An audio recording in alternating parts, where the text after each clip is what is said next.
नमस्कार, न्यूज़ 24 के खास कार्यक्रम आमने सामने में आपका स्वागत है। आज मेरे साथ हैं आरजेडी के युवा और बड़े, जिसे कह सकते हैं जोरदार भाषण देने वाले नेता तेजस्वी यादव जी। तेजस्वी जी, आज इन दिनों पूरी जो इंडी गठबंधन है उसका, जैसे आपने बोलते कंधे पर उठा के चल रहे, लेकिन उसमें उस चक्कर में आपकी कमर पे थोड़ी चोट लग गई। शारीरिक चोट है, कभी भी किसी को कहीं भी हो सकता है, लेकिन जो बेरोजगारी का जो दर्द है उससे तो ज़्यादा नहीं हो सकता। जो गरीबी का जो दर्द है उससे ज़्यादा तो नहीं हो सकता। महंगाई का जो दर्द झेल रहे हैं लोग, उससे ज़्यादा तो दर्द हो नहीं सकता। तो लोगों के बीच जाना, अपनी बात को रखना, क्योंकि ये चुनाव बहुत ही महत्वपूर्ण चुनाव है। इससे देश के नागरिकों के भलाई के लिए सब लोग जो है अपने सरकार को चुनते हैं कि किसको चुना जाए। तो हम लोगों का दायित्व बनता है कि सही बात जो है जनता के बीच रखें। हम क्या करेंगे, और विपक्ष में रहते हुए हमारी भूमिका होती है कि जो 10 साल जो लोग शासन में रहे उन्होंने क्या किया और क्या नहीं किया, जनता के बीच रखें। और हम लोगों का मानना है कि जिस हिसाब से 10 साल तक जो शासन चला मोदी जी का, वो तानाशाह के तरीके से शासन चला।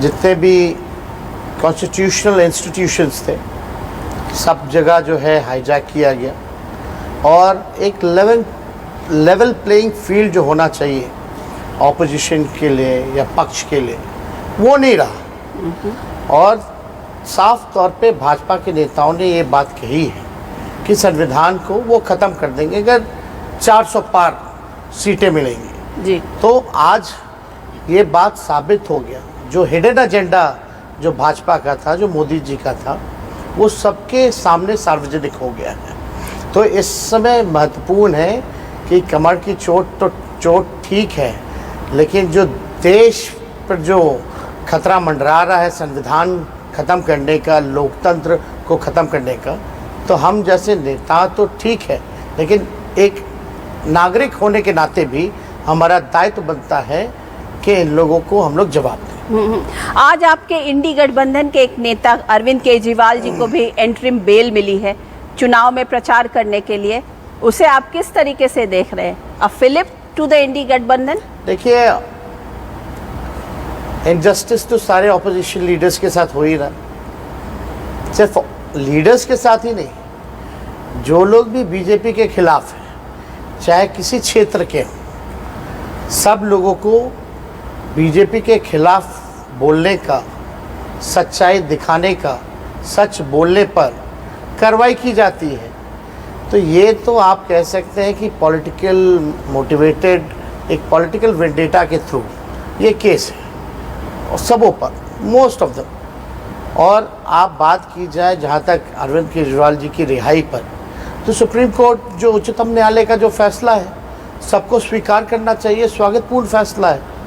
और फ़ायदा तो लोगों को होगा ही इससे कि दिल्ली के मुख्यमंत्री जो हैं वो बाहर आएंगे और अपनी पक्ष को जो है जनता के बीच रखेंगे। और जहाँ तक इंडिया अलायंस की बात है, दिल्ली हो या पूरे देश हो, काफ़ी मजबूती से हम लोग जो है सामना कर रहे हैं। और बीजेपी की हालत जो है, पहले ये 400 पार का नारा देते थे, फर्स्ट फेज़ में ही 400 का जो फिल्म ये दिखा रहे थे, फर्स्ट फेज़ में ही सुपर फ्लॉप हो गया।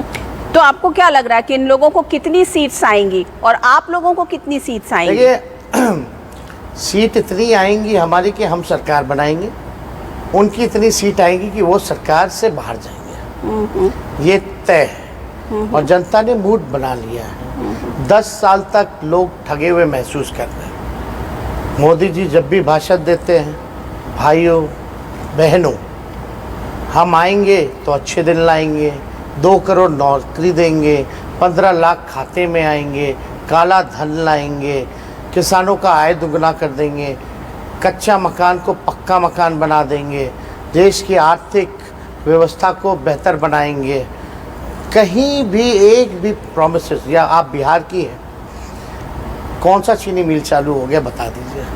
या बिहार में उन्होंने कहा था स्पेशल पैकेज देंगे, स्पेशल अटेंशन देंगे, स्पेशल स्टेटस भी देंगे। उनका भाषण हम लेकर के चलते हैं आजकल, और जो उन्होंने बट बोला है एज ए वही सुनाते हैं। डेप्यूटी प्राइम मिनिस्टर तो आप गए होंगे ना उनके पास, sorry as a deputy chief minister I am sure आप उनके पास गए होंगे कि आप बिहार का जो स्पेशल पैकेज था वो दे दीजिए, तो उन्होंने क्या बोला आपको? कई बार हमने ही नहीं, हमारे जो चाचा हैं, जो मुख्यमंत्री हैं नीतीश जी, कई बार उन्होंने भी मांग की। खास तौर पे हम लोगों का तो शुरू से ही रहा है कि बिहार को विशेष राज्य का दर्जा मिलना चाहिए। ये मांग तो उन्होंने भी की, हमने भी की, लेकिन अब तक नहीं मिला। और बात है कि उन्होंने घोषणा भी की, अपने मुंह से तो मना नहीं किया, लेकिन जब पार्लियामेंट में ये बात आती है तो उनके मंत्री मना कर देते हैं कि विशेष राज्य का दर्जा जो है नहीं मिलेगी। वो जो आपका आयोग है उसका जिक्र करते हैं कि हम बिहार को विशेष राज्य का दर्जा नहीं दे सकते। लेकिन एक बात बताइए, इसको तो आप मानेंगे ना कि चाहे वो इंडिया की जीडीपी हो उसको उन्होंने बढ़ाया, चाहे आज इंडिया की जो इकोनॉमी है वो आज 5 ट्रिलियन की इकोनॉमी हो गई है और टारगेट कर रहे हैं कि वर्ल्ड की नंबर 3 की इकोनॉमी हो जाएगी। मनमोहन सिंह जी जब 14 में हटे थे तो इकोनॉमी और जीडीपी क्या थी? अगर आप उससे कंपेयर करें, फूड इंडेक्स में इंडिया का है बहुत, पड़ोसी देशों से भी हम पीछे हैं जी, लेकिन वो हमारा पॉपुलेशन भी इतना ज्यादा है कि अगर वो तो हमेशा से सदैव। तो मेरा यही सवाल है कि आप फूड इंडेक्स की बात कर रहे हैं, तो अगर आप देख लें तो एक लाभार्थी योजना जो घर घर में अनाज पहुंचाने की योजना, फूड सिक्योरिटी बिल कब इंट्रोड्यूस हुआ था? बिल इंट्रोड्यूस होना और एग्जीक्यूट होना, एग्जीक्यूट होना और इस लेवल पर एजुकेशन कब मिला, राइट टू इंफॉर्मेशन कब मिला, right to food security bill के तहत ही बस नाम बदल देने से कुछ योजना, देखिए पास तो उसी टाइम हुआ ना। पास होना एक चीज है और किसी भी चीज को एग्जीक्यूट करना दूसरी चीज है। हम भी छोटे से देखते रहे, हमारे कई लोगों से मिलना जुलना शुरू से ही रहा है।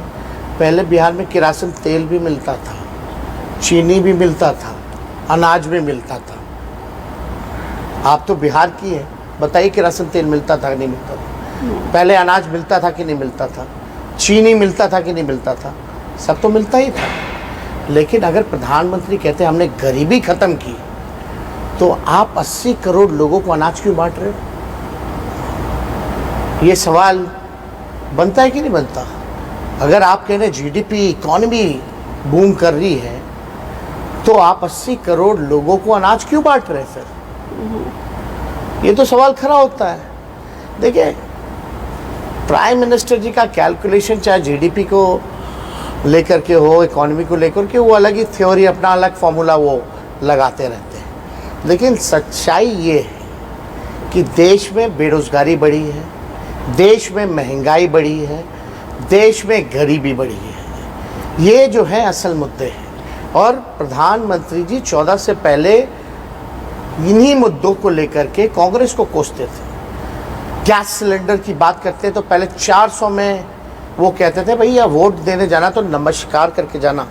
आज आप ही बता दीजिए 1200-1400 सिलेंडर तो है, लेकिन गैस भराने का हमारे गरीबों के पास पैसा नहीं है। पर खातों में जा रहा है पैसा, किसानों के खाते में जा रहा है पैसा, महिलाओं को लाभ मिल रहा है, क्योंकि एक बहुत बड़ा वोट बैंक तैयार हुआ है जो उनके नाम पर या उनके काम पर दे रहा है। आपको देश को आगे बढ़ाना है या आप पीछे ले जाना है? आप लोगों को नौकरी क्यों नहीं देते हैं? बेरोजगारी क्यों नहीं दूर करते? लोग खुद अपने बलबूते अनाज खरीदेंगे, खाएंगे। आप वैसा देश तो क्या, व्हाट इज द विजन? हम तो जानना चाहते हैं, प्रधानमंत्री जी से बड़ी उम्मीदें थी 2024 में कम से कम विजन बताएंगे, क्या रोड मैप है, कैसे देश को आगे बढ़ाएंगे। नौकरी के सवाल पे कई सर्वे हुए हैं, उसमें देश का असल मुद्दा बेरोजगारी है। प्रधानमंत्री जी के पास एक भी आइडिया जो है वो नहीं है कि वो बता पाए कि देश में बेरोजगारी को कैसे दूर करेंगे।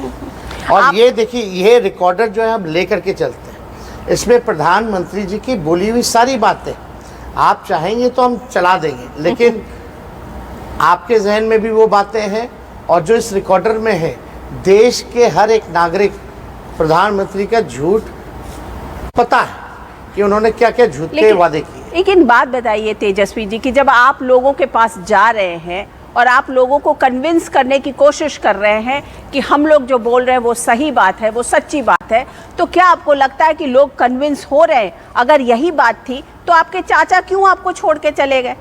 उन्होंने बाहर कर दिया, वापस चले गए। छोड़ने से पहले जब हमारे साथ थे तो क्या क्या कहा था हमारे चाचा ने, वो सबको पता है। मर जाएंगे, मिट जाएंगे, लेकिन भाजपा में नहीं जाएंगे। अब वहाँ भी जाते तो बार बार यही बोलना पड़ता, अब हम कहीं नहीं जाएंगे। हालांकि 4-5 बार हो गया है, लेकिन बुज़ुर्ग हैं, उनकी इज्जत हम करते हैं, सम्मान करते हैं, करते रहेंगे। लेकिन हम तो यही कह सकते हैं कि भाई भाजपा वालों ने उनको हाईजैक कर रखा है। हाईजैक कैसे कर सकते? इतने साल के मुख्यमंत्री रहे, इतने साल के जैसे नेता रहे, इतने ग्राउंड से जुड़े हुए नेता रहे, किसी को हाईजैक कर सकता है? इंडिया अलायंस बनाने में किसकी भूमिका थी? बिहार की। नीतीश जी और हम हर विपक्षी नेताओं के घर जाकर के उनसे मिलकर के ये अलायंस हम लोगों ने बनवाया। पहली मीटिंग कहाँ हुई थी? बिहार में। और जब मुख्यमंत्री जी जब गवर्नर हाउस गए, इस्तीफा दे करके बाहर निकले, एक भी रीज़न बताया जो सेटिस्फैक्टरी हो, जिससे आप संतुष्ट हो पाए या हम हो पाए? वो तो छोड़िए, देश के नागरिक या बिहार के नागरिक भी संतुष्ट नहीं है। क्यों किया? खैर, ये उनकी अपनी राजनीति है। नहीं, लेकिन मैं तो कारण तो वही बता पाएंगे, लेकिन हमारे नज़र में तो वो हाईजैक है। लेकिन एक बात बताइए, उनके यहाँ से ऐसी कुछ बातें निकली कि प्रधानमंत्री बनने की बात थी और लालू जी ने और आपने उनका नाम आगे नहीं किया, इसलिए वो थोड़े परेशान हो गए। उनको लगा कि चलिए, जब मेरा नाम ही नहीं आगे हो रहा है तो मैं क्यों यहाँ पे हूँ, मैं फिर वापस चला जाता हूँ बीजेपी के साथ। एक बात समझना पड़ेगा, कन्वेनर तो हम लोगों ने बना ही दिया था, उन्होंने अस्वीकार किया, इसको सार्वजनिक तौर पे उन्होंने भी बोला। और उन्होंने कई बार बोला कि भाई प्रधानमंत्री हमको नहीं बनना है, हमारा एक ही लक्ष्य है कि भाजपा को सत्ता से बेदखल करना है। कई बार बोला। तो ये रीज़न छोड़ी, अलग बात है। तो कौन सा एनडीए के लोग प्रधानमंत्री उनको बना रहे जो उधर चले गए? लेकिन एक्चुअली ये मैं देश भी समझना चाहता है कि नीतीश कुमार क्यों? ये कभी और चर्चा हो, जब किताब हम लिखेंगे तो उसमें हम ज़रूर जिक्र करेंगे। लेकिन अभी चुनाव देश का है और हमको लगता है कि देश के मुद्दों पर जो है चर्चा करनी चाहिए। अब कहीं भी वो चले गए हो, लेकिन हम लोग जो है मजबूत स्थिति में हैं। पर ये बताइए कि आप एज एन ऑपोजिशन लीडर, आपके लिए टारगेट क्या है, बीजेपी या जेडीयू? नहीं, देखिए, अभी एनडीए से हमारी लड़ाई, भाजपा ही असल मेन में है और उनकी आइडियोलॉजी के खिलाफ है हम। और जो उन लोगों ने 10 साल जो परफॉर्मेंस नहीं किया, जो वादे किए उसको इम्प्लीमेंट नहीं किया, उसके खिलाफ हम लोग हैं। अब आप बताइए, प्रधानमंत्री जी क्या बातें कर रहे हैं? हिंदू मुस्लिम, मंदिर मस्जिद, इस्लाम सनातन, मंगलसूत्र ले लेगा, भैंस ले लेगा, क्या बात कर रहे हैं प्रधानमंत्री? कुछ तो स्तर होना चाहिए इन बातों का। और देखिए, नफरत की राजनीति, भले ये लोग जीते हारे, रिजल्ट कुछ भी है, नफरत की राजनीति करना बड़ा आसान है। और प्रधानमंत्री जी बड़ा आसान रास्ता, एक राजनेता होकर के सबसे आसान रास्ता चुने। समाज को बांटो, नफरत फैलाओ, हिंदू मुसलमान कराओ, कम्युनल करो सोसाइटी को, और हम जो है सत्ता में आए। This is the very simplest, मेरी बात को खत्म हो जाए, सबसे सिंपल रास्ता है। नफरत की राजनीति हमें पसंद नहीं है, करना बहुत आसान है, कर सकते हैं, लेकिन नहीं। जो भी भाजपा को वोट दे रहे हैं, जो भी मोदी जी को वोट दे रहा है, एक आदमी बता दे नौकरी के नाम पे वोट दे रहा है, महंगाई के नाम पे दे रहा है, गरीबी के नाम पे दे रहा है। उनके जो भी वोटर हैं, वोट गुस्से में दे रहे हैं, हेट्रेट में दे रहे हैं, वो हेटरेट किसके अगेंस्ट पैदा किया गया?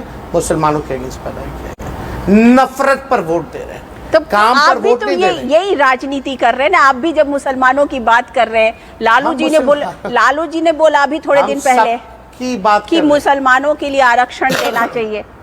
वैसे उन्होंने अब आपको हम उसको बता एक्सप्लेन किया, लेकिन बात तो यही कि बात तो निकल गई ना। हम लोगों ने तो सब, तेजस्वी ने नौकरी दिया तो सबको दिया, अगड़ों को भी दिया, पिछड़ों को भी दिया, दलितों को भी दिया, मुसलमानों को भी दिया, आदिवासियों को भी दिया, अति पिछड़ों को भी दिया। हम लोग सबको साथ लेकर के चलने वाले लोग हैं। और जहां तक आरक्षण की बात है, सबसे पहले आरक्षण कर्पूरी ठाकुर जी ने दिया, और समाज में जो पिछड़ापन को देखते हुए, चाहे कोई धर्म में पिछड़ी जातियां थी, उनको आरक्षण मिला है। और आपको बता दें, जब हम लोग जाति आधारित गणना करा रहे थे तो सुप्रीम कोर्ट में सॉलिसिटर जनरल तुषार मेहता, शायद तुषार मेहता, क्यों खड़ा किया गया था? एफिडेविट में क्या था? फिर बाद में एफिडेविट बदल दिया गया, अगेंस्ट थे वो। और हम लोगों की आरक्षण की जहाँ तक बात है, तो प्रधानमंत्री को तो ये भी क्रेडिट देना चाहिए कि 75% आरक्षण की सीमा तेजस्वी के सरकार ने, महागठबंधन की सरकार ने किया उन 17 महीनों में, आफ्टर कास्ट बेस्ड सर्वे। उसमें किसका बढ़ा? ईबीसी का बढ़ा, ओबीसी का बढ़ा, एससी का बढ़ा, एसटी का बढ़ा, और ईडब्ल्यूएस 10% एज इट इज रखा गया। प्रधानमंत्री अगर कह रहे हैं कि हम मुसलमानों को सब कुछ दे देंगे, तो हम लोगों की सरकार ने बिहार में 75% आरक्षण सबसे ज्यादा दिया, उसमें सभी धर्म के लोग हैं। तो आपको मानना चाहिए ना कि आर्थिक आधार पर ही होना चाहिए आरक्षण, क्योंकि आप लोग एक तरफ तो जात पात का सर्वे कराते हो और दूसरी तरफ आप आर्थिक बात कर रहे हो। कोई कितना भी अमीर हो जाए, कल को मान लीजिए लालू जी को बोलता है ग्वाला, कई लोग बोलते हैं ललुआ, एक जाति हिन्ना से बोलते हैं। मांझी जी जाते हैं मंदिर, तो मुख्यमंत्री हैं भाई, फिर भी मंदिर धुलवा दिया जाता है। क्यों? राष्ट्रपति गई थी तो उनको भी रोक दिया गया था कई बार।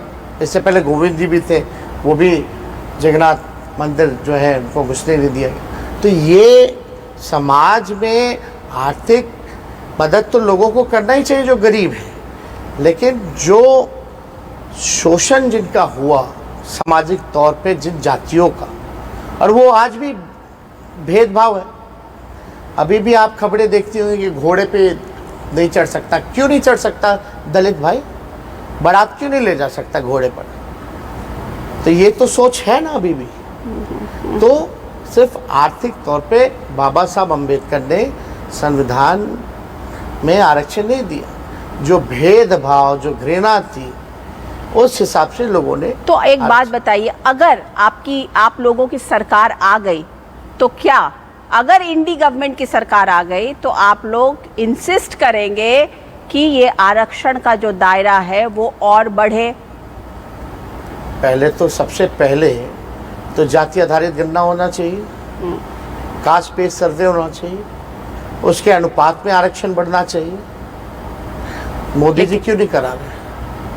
लेकिन सुप्रीम कोर्ट का फैसला है कि 50% से ज्यादा नहीं कर सकते। सेंसस भी नहीं कराया ना, नहीं, बैरियर टूट गया ना 50% का। जब ईडब्ल्यूएस का आ गया उसी टाइम जो है बैरियर टूट गया था। तो हम लोगों ने तो 60% 65% तो कर ही दिया। बिहार में 10% ईडब्ल्यूएस का, तो 75% हो ही गया।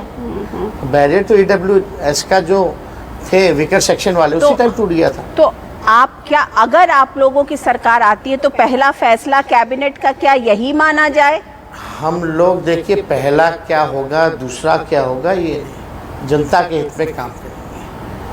हम लोगों के एजेंडे में बहुत सारी चीज़ें हैं और उसको हम लोग इम्प्लीमेंट करेंगे। जाति जनगणना भी कराएंगे और उसके हिसाब से ज़रूरत पड़ी तो आरक्षण को भी बढ़ाया जाएगा। लेकिन 1 करोड़ लोगों को हम लोग सबसे पहले नौकरी दिलवाने का काम। मोदी तो यही कहते हैं कि मोदी वर्सेस हु, किसका चेहरा देख करके लोग वोट करें? जनता। किसका चेहरा देखें? अरे, प्रधानमंत्री के तौर पे तेजस्वी यादव को देखें कि राहुल गांधी को देखें कि अखिलेश यादव को देखें? ऐसा झूठा प्रधानमंत्री अब नहीं चाहिए। 10 साल दे दिया, जो आए इससे अच्छा ही है।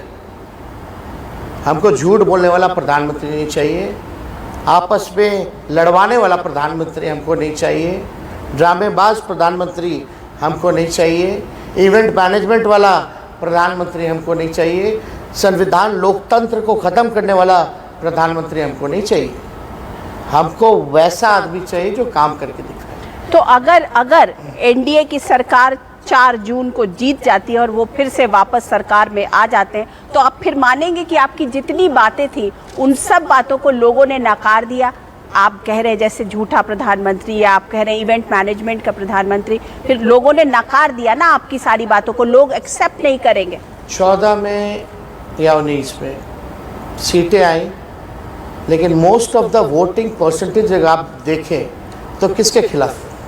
प्रधानमंत्री के खिलाफ। तो मान लीजिए 40% 45% इनको आया, बाकी 50% 60% तो मोदी जी के खिलाफ आया ना। तो वो जनता तो नहीं मान रही प्रधानमंत्री जी को, वो तो झूठा ही मान रही है। तो आप उस हिसाब से भी तो देख सकते हैं। अच्छा, ये बताइए कि आप लोगों ने ये बोल दिया कि संविधान को बदल देंगे। आप लोगों के पास आरक्षण है, मुस्लिम रिजर्वेशन है, या मुस्लिम बेस्ड पॉलिटिक्स है, या संविधान को बदलना? ये 3 मेजर मुद्दे हैं आप लोगों के पास।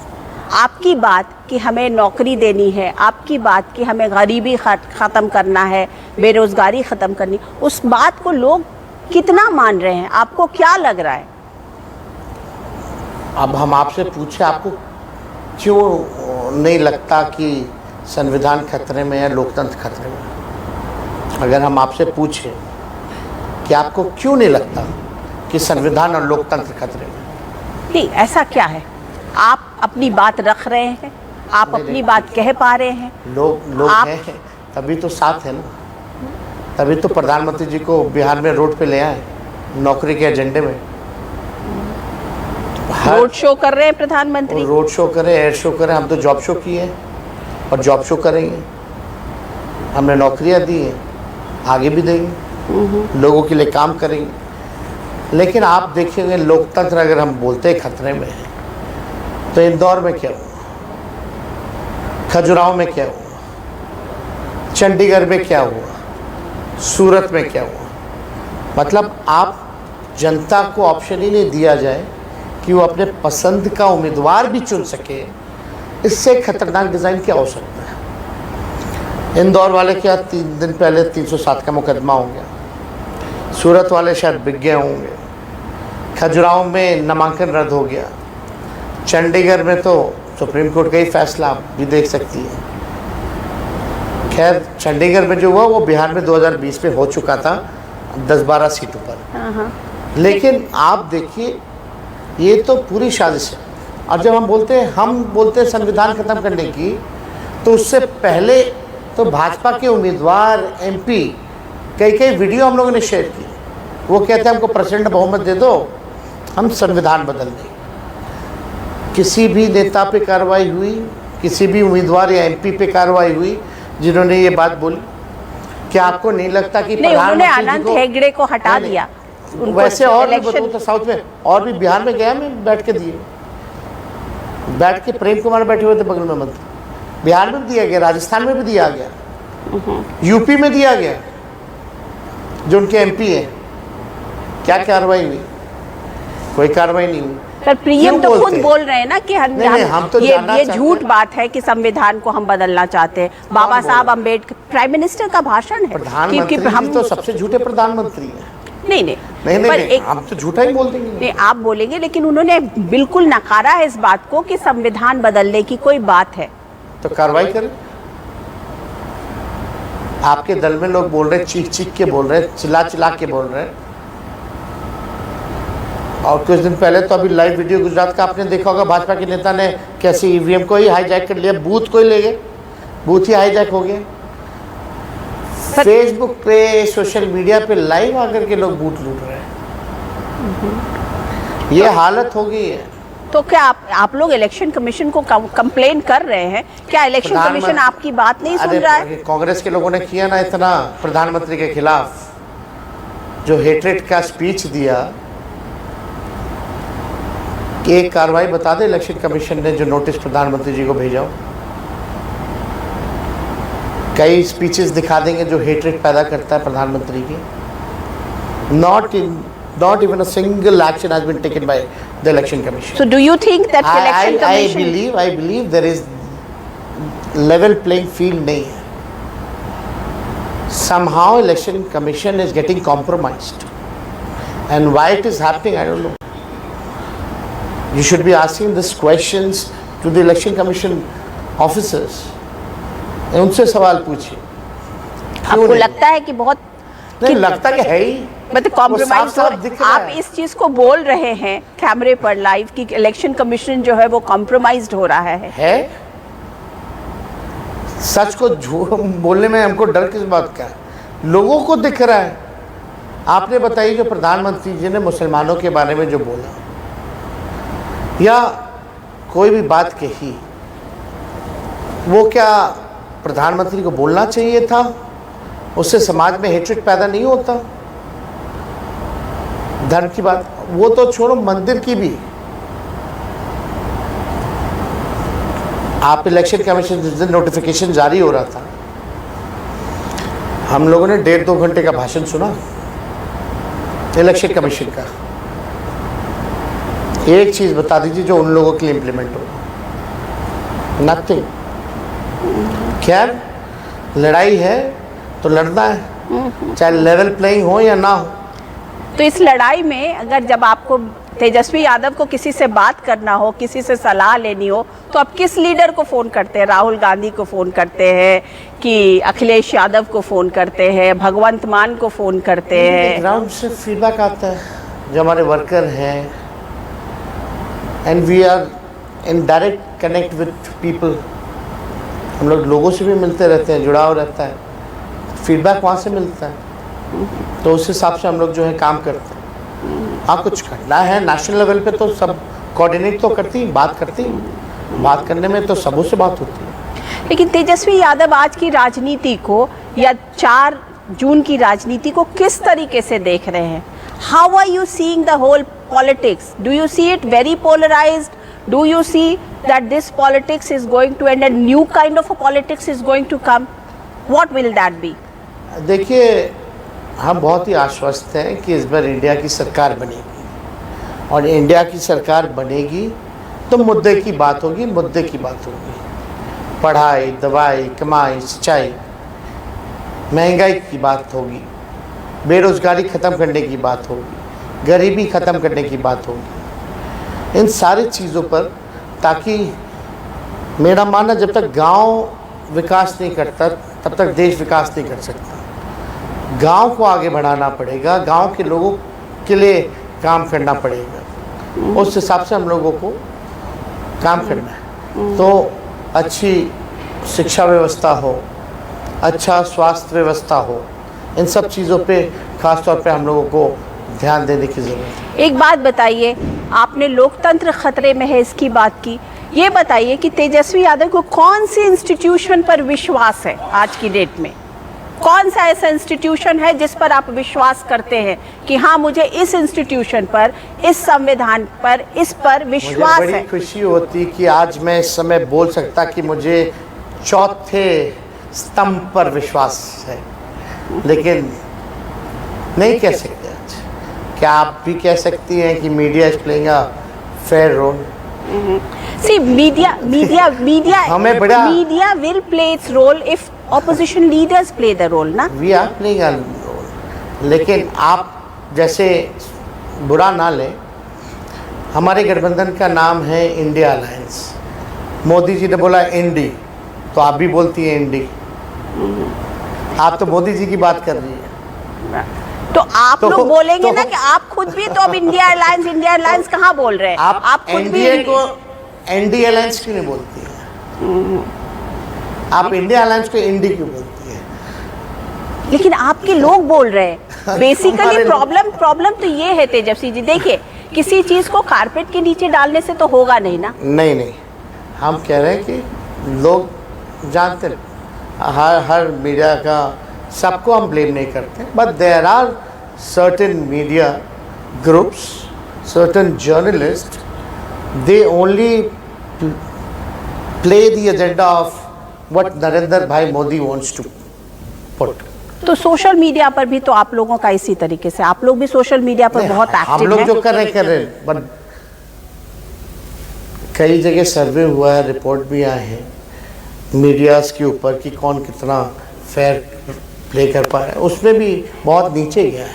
नहीं देखिए, मीडिया को ब्लेम नहीं, कर देना, हम ब्लेम नहीं कर रहे। मीडिया को ब्लेम कर देना किसी भी लीडर के लिए, क्योंकि हाँ, वो तो हम लोग हर तरफ से जिसकी नहीं चली वो मीडिया को ब्लेम कर देता है। But the fact of the matter is कि अगर वो बोलते हैं, अगर एनडीए के लीडर्स, बीजेपी के लीडर्स ये बोलते हैं कि ये जो अलायंस है ये किसी तरीके का बटोरा हुआ कुनबा है, हाँ तो उसको क्या बोलेंगे? आप बोलिए, आप बताइए तो सही, आप ठोक के आप बोलिए। सवाल पूछिए, लेकिन आप बार बार बोल रहे हैं आपका इंडिया अलायंस है, इंडिया अलायंस है।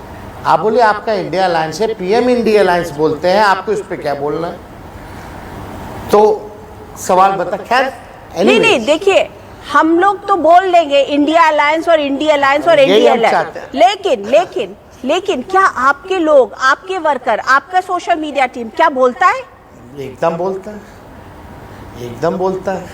देखिए इंडिया एक्सेप्टेंस, अलायंस, आपने कुछ दिन पहले मेरा गाना भी सुनी होंगी, सुन भाई सुन देश की धुन, on 4 June India government is coming. तो अभी तक क्या नॉन इंडिया गवर्नमेंट रहा है? India government means India, India means India is India.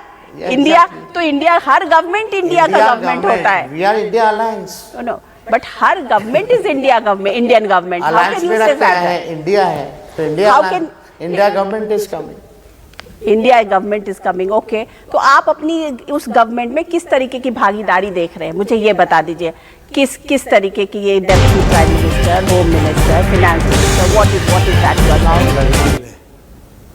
हम तो लीडर ऑपोजिशन है, और केंद्र में इनको बाहर करने के बाद रात से भी बाहर करेंगे। हम तो जनता के बीच रहेंगे। आप लोग बहुत साल यहाँ से बाहर रहे हैं, मतलब सत्ता से बाहर रहे हैं। हाँ, बीच में 2 बार 18 महीने और 17 महीने, 3.5 साल के लिए आप लोग पावर में थे। हाँ, तो ये जो है, इतने साल के बाद आपको लगता है कि देश या आपका राज्य तैयार है आपको पावर में बैठाने के लिए पूरी तरह से? मालिक है, let people decide. Okay, but last 2 election से we are the single largest party, तो लोगों में एक उम्मीद बनी है। और जो 17 महीने हम लोगों ने काम किया है, जो कि 17 साल में भी नहीं हुआ, कई ऐसे महत्वपूर्ण काम किए हैं। जाति आधारित गणना कराना, 75% आरक्षण को बढ़ाना, 5 लाख नौकरी और 3 लाख नौकरी प्रक्रियाधीन करके आए हैं। 4.5 लाख नियोजित शिक्षक कर्मियों को राजकीय कर्मी का दर्जा दिया। स्वयं सहायता समूह के मानदेय को दुगुना किया। आईटी पॉलिसी हमने बनाई, टूरिज्म पॉलिसी हमने बनाई, स्पोर्ट्स पॉलिसी हमने बनाई, इन्वेस्टर मीट कराया। पहली बार बिहार में 50,000 करोड़ का MOU साइन हुआ। आपको लगता है कि जेडीयू अब ज्यादा दिन क्या होगा? जेडीयू का क्या होगा? आप जेडीयू के साथ रहे हैं, बताइए जेडीयू को आप किस तरीके से बिहार में देख रहे हैं? जब सरकार से हटे तभी बोले थे 24 तक जेडीयू पार्टी समाप्त हो जाएगी, वो चलेगी नहीं। जेडीयू में कोई भविष्य नहीं है। बिहार में आगे या तो बीजेपी या तो आरजेडी, महागठबंधन, या तो बीजेपी के जो उनके 2-4 जो सहयोगी होंगे वो होंगे। कहते हैं आगे की राजनीति बिहार की चिराग वर्सेस तेजस्वी की है, चिराग पासवान वर्सेस तेजस्वी यादव की है। आप नाराज कर रही है सम्राट चौधरी जी, दूसरे वाले डिप्टी सीएम को भी आप नाराज कर रही है। लेकिन एक बात बताइए कि आप भी बहुत सोशल मीडिया पर एक्टिव होते हैं, ये मछली खाने का क्या आप कर रहे थे? कभी संतरा दिखा रहे हैं, कभी मछली का कांटा दिखा रहे हैं, मतलब what is all this? Just to tickle? कुछ नहीं दिखाए। फिर नवरात्र से एक दिन पहले का वीडियो है, उसमें साफ तौर पे date mentioned. I was just checking BJP's IQ level. और हम सच साबित हुए। क्या IQ लेवल है? बिना पढ़े लिखे मुद्दा बना दो। प्रधानमंत्री जी को मछली दिख गया, लेकिन हम रोजगार की बात कर रहे हैं, नौकरी की बात कर रहे हैं, उस पर कभी नहीं बोले। ये मछली बड़ा छुभा है उनको। अब ये तो वही जाने। तो अगले दिन तो भाई हम लोगों ने संतरा खाया कि भाई लीजिए, संतरा ही खा रहे हैं, कहीं संतरे के रंग से आपको चुभन ना हो जाए। और टिकल होते भी तो हो, हमको क्या है। आप लोग कौन सी पॉलिटिक्स कर रहे हैं, जिसे बोलते हैं ना गुरिल्ला पॉलिटिक्स, उस टाइप की पॉलिटिक्स कर रहे हैं क्या? हम लोग कोई पॉलिटिक्स नहीं, we are doing a positive politics. जनता के लिए हम लोग राजनीति कर रहे हैं। जनता की मुद्दे को हम लोग उठा रहे हैं। जनता के मुद्दे को जो उठाना है, आप उसका कोई भी नाम दे सकते हैं, बट आप भी जानते हैं लोग परेशान हैं बेरोजगारी से, महंगाई से, गरीबी से। प्रधानमंत्री महंगाई का म नहीं बोलते, गरीबी का ग नहीं बोलते, बेरोजगारी का ब नहीं बोलते। बोले ना, अच्छा लगेगा हमको भी। चलिए, आ रहे हैं यहाँ पे रोड शो करने, हो सकता है आपकी बातों का जवाब दे। एक ही जवाब है, घिसा पीटा। जब से बिहार आए हैं 14 से, वही बातें प्रधानमंत्री जी बोल रहे हैं। फिर भी हमारी सरकार बनती, हम ही सबसे बड़ी पार्टी बनते। चलिए ठीक है। तेजस्वी यादव जी, हमसे बात करने के लिए आपका बहुत बहुत शुक्रिया। शुक्रिया।